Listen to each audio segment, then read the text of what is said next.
My grandfather was an inventor, and a skilled one at that. Over his lifetime, he accumulated over 40 patents that allowed him to live quite comfortably after his retirement. After he retired, he was able to focus on inventing stuff that he enjoyed and found interesting, rather than stuff that would earn him a paycheck. And naturally, his wife and our family supported the viewing of his latest invention, even though nobody really found them very interesting. But we loved being around him, and took every opportunity to drive that short distance to his house to see him. My grandfather wasn't just brilliant. He also was gifted with exceptional social skills, as well as an intimidating IQ.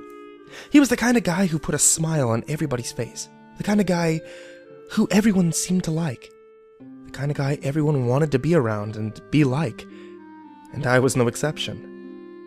One day, we got a phone call from my grandpa inviting us to the viewing of his new invention. His life's work, he calls it.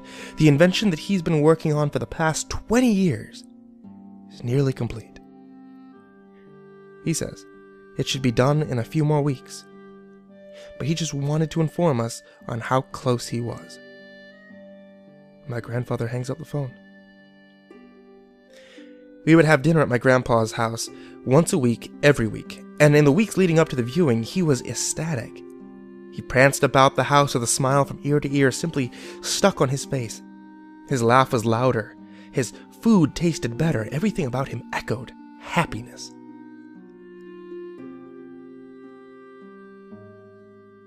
And then it stopped.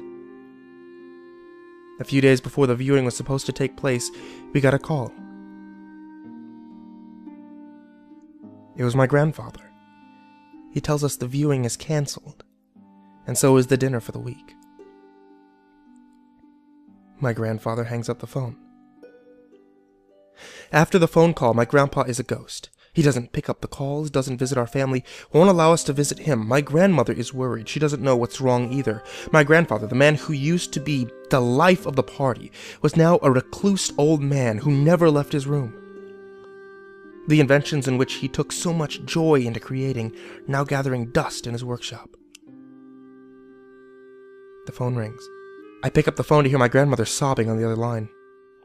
It's my grandfather. He's hung himself. He doesn't even leave a note. My family goes over to the house to help my grandmother clean and get rid of a few things that my grandmother doesn't want around anymore. My father assigns my siblings and I all rooms to clean. I get the workshop.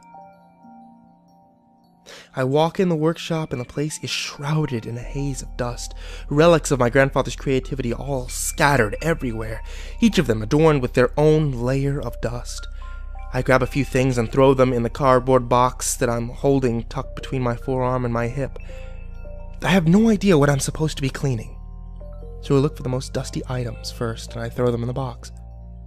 Each item that lands producing its own cloud of dust. In the corner of the room, I see an object concealed under a sheet, like the way that you see those cars before they're unveiled in the movies. And out of all the things in the room, it's the least dusty of all.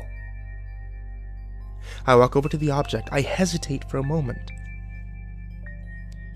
before I pull the sheet from the object, revealing what's underneath. Underneath the sheet is a chair. A chair that looks like it could be a futuristic version of the electric chair. It's like nothing that you've ever seen before. It's made of metal, like some kind of chrome. It shines so bright that you have to squint your eyes when you're looking at it. In a way, it seems to give life to the lifeless room masked in dust. It's tall and intimidating, with cords and wires reaching around from the back to plug into some sort of helmet in the front of the chair. And from the helmet, some kind of looking glass hangs, like a combination of binoculars and some sort of retinal scanner that you see in movies from the future. I see this throne, crafted by my grandfather, and instantly, I know what it is. This machine is my grandfather's life's work. I hesitate for a moment, take a deep breath, and take a seat in the chair. It's cold and uncomfortable.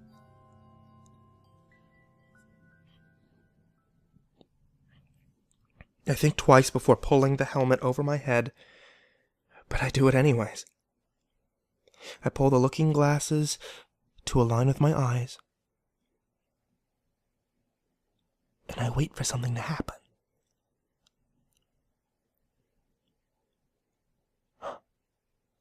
Nothing does.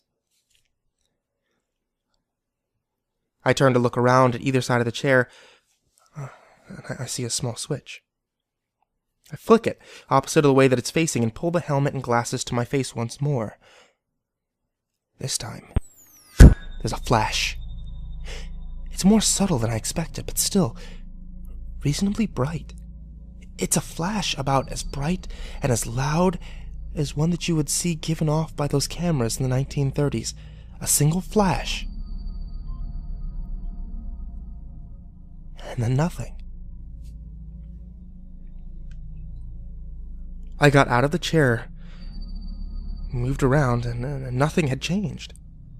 I thought whatever machine my grandpa had been working on was broken, that the machine simply being broken is what caused him to be depressed. However, upon seeing my father enter the room, I knew it had worked. And I knew exactly what it had done. The machine that my grandfather had crafted, his life's works unlike any other machine on the planet. This machine allows you to see people.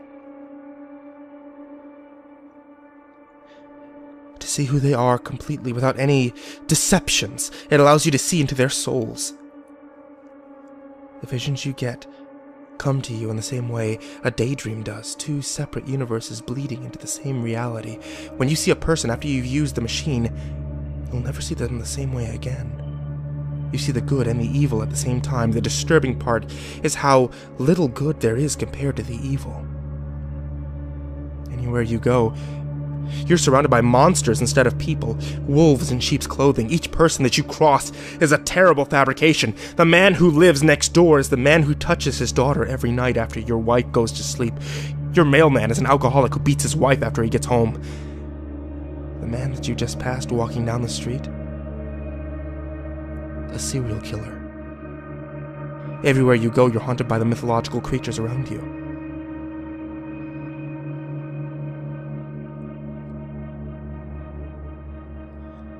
But that's not what drove my grandpa mad. No. No, it's not what caused him to take his life, because the scariest thing of all isn't what you see when you go outside. The thing that haunts you the most is what you see when you look into the mirror.